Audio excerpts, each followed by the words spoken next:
আত্মোপলব্ধি ও আত্মমর্যাদা অভিষ্ট লক্ষ্য অর্জনের দীপ্ত শপথ।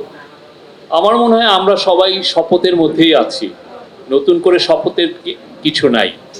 আমাদের জুলাই যে লক্ষ্য ছিল সেটা আমি বলবো যে প্রাইমারি বাস্তবায়ন জুলাই অগাস্টে হয়েছে, তার পরবর্তীতে ইন্টারিম গভর্নমেন্টের আমলে অনেক কিছু হয়েছে এবং সামনের দিনগুলোতে যারাই জুলাই শক্তি ছিলেন, যতগুলো পলিটিক্যাল পার্টি ছিলেন, তারা এটাকে এগিয়ে নেবেন। এটা নিয়ে আমার বিন্দুমাত্র দ্বিধা নাই।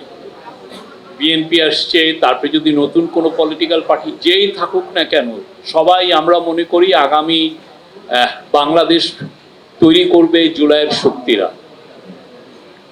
কিন্তু একটা বিষয় আমাদের খেয়াল রাখতে হবে যে আমাদের শত্রু কিন্তু বসে নেই। তার অনেক টাকা, সে যে পরিমাণ টাকা চুরি করেছে সেই টাকা বাইরে নিয়ে গেছে এবং ওই টাকা দিয়ে সে আবার সারা পৃথিবীতে তার যারা ডায়াসপোরা মেম্বার আছে তাদেরকে দিয়ে সে ক্যাম্পেইনে নেমেছে।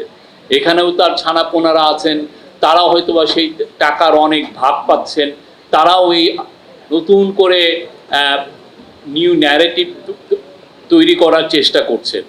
এই বিষয়ে আমাদের সত্যিকার অর্থে সবাইকে খুব দৃঢ়ভাবে মনে রাখতে হবে যে কারা কারা জুলাইয়ের সময় আমাদেরকে সন্ত্রাসী বলেছে, কারা কারা আমাদেরকে দাস বানিয়ে রাখতে চেয়েছে, কারা বাংলাদেশকে একটা ভ্যাসাল স্টেটে পরিণত করতে চেয়েছে। এইটার থেকে, এই মেমোরির থেকে যেন আমরা সরে না যাই, এই মেমোরিকে আমাদের যাতে ভুলে না যাই, সেটার জন্য আমাদের সব কিছু করতে হবে।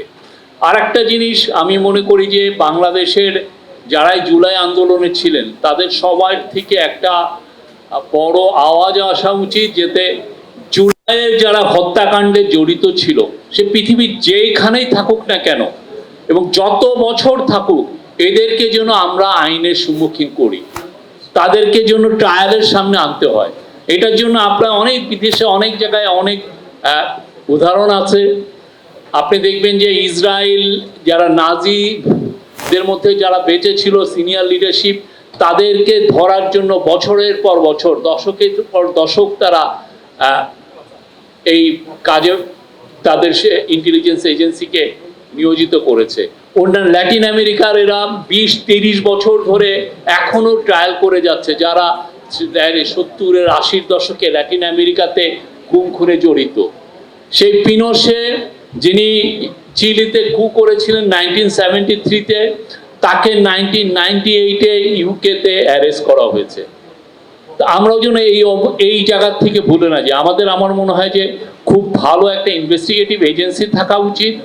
আমাদের দূতাবাসগুলোতে আরও শক্তিশালী করা উচিত, যাতে যারা যেই জায়গায় আছে এই লোকগুলো যারা এই খুনে জড়িত ছিল বা খুনিদেরকে যারা ফান্ডিং করেছে, তাদেরকে যেন প্রত্যেককে চিহ্নিত করি কোথায় আছে তারা, এবং তাদেরকে ফিরিয়ে আনার জন্য